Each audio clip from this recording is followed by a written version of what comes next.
I'd like to move to a further question, and it's quite an interesting question, but one that obviously is concerning one of our viewers.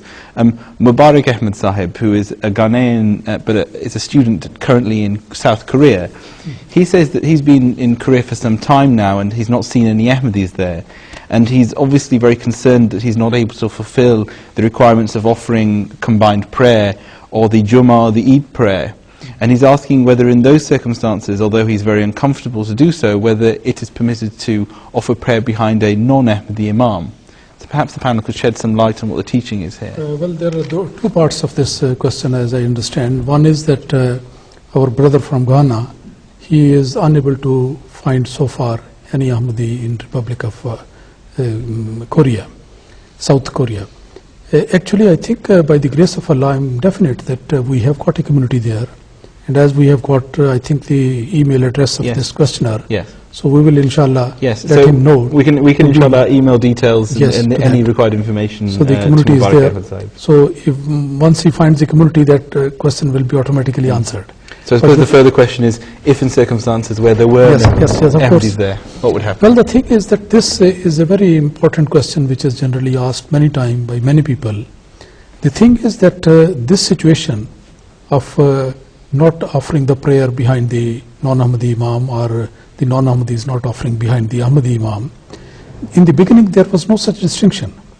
But now it has been there because the initiative in this direction has been taken by the non-Ahmadi Muslims. It is they who stopped the Ahmadis from going to their mosques, offering the prayer together. So at that point, then instruction has also been given that the Ahmadis should be offering the prayer behind an Ahmadi Imam. People ask, what is the reason for that? One thing is that in Hadith it is mentioned there that Imamukum minkum, that your Imam, your leader should be from among you. As simple as that. So if the community of believers are there, communities of Ahmadis are there, so somebody from among them should become their leader, and they should not be offering the prayer behind any other Imam. The second thing is that the promised Messiah ﷺ, who is the founder of the community, he was a very important person who was appointed by God Almighty. So he did not claim of his own. He did not say that just I am here for this and this mission.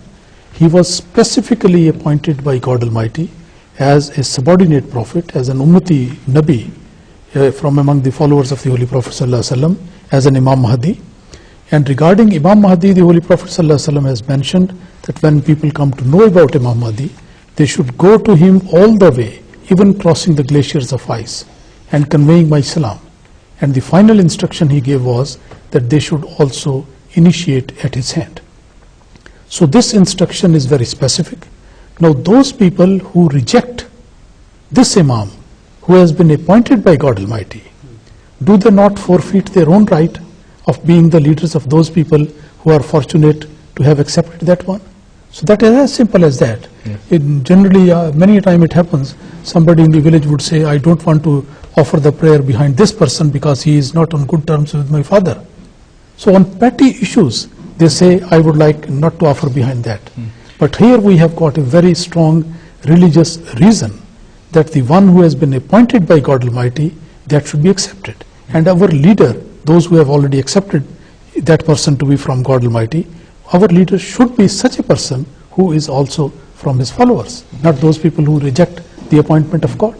Dr. Saab, it's an illustration of the beautiful teaching of Islam that it doesn't allow one on the basis of any petty concerns the Imam has raised to refuse to offer a prayer behind an Imam. In fact, the teaching of Islam is that who is most learned in the Holy Quran should be, one of the items by which you should judge who should be an Imam is that he was most learned amongst you.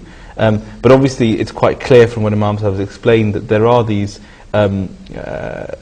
key things that you must identify, that if he's an Ahmadi, he is accepted, all prophets of God, and that he comes within that remit, and then it's amongst those people who can be your leaders. Perhaps you just want to add something to what Imam Sahib is? Well, just taking that point further, is that by not accepting the promised Messiah as the Imam of the age, what you are in fact doing is going against the commandment of the Holy Prophet ﷺ from the Hadith.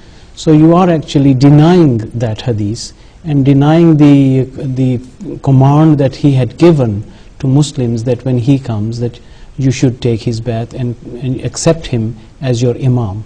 So by not accepting him as their Imam, they are also going against the Holy Prophet ﷺ, and therefore denying themselves that link with the Holy Prophet. So that is why it's important that the Imam has to be recognized. Jazakallah. Just coming back very quickly to the actual question itself, and although I think we've provided quite an eloquent, hopefully, explanation of the wisdom behind not offering a prayer behind a non-Ahmadi Imam, the question then is, what should you do in such situations where there is no other Ahmadis there, in order to allow him to offer congregational prayers? I hope that he will very soon find so many Ahmadis there, inshallah. But until that time, he should offer his prayer independently. And we hope that, inshallah, angels of Allah will come and pray along with him. Inshallah. Inshallah. Inshallah. Jazakallah. And Jazakallah for your question, Mubarak Ahmed Sahib. I hope it's been answered sufficiently.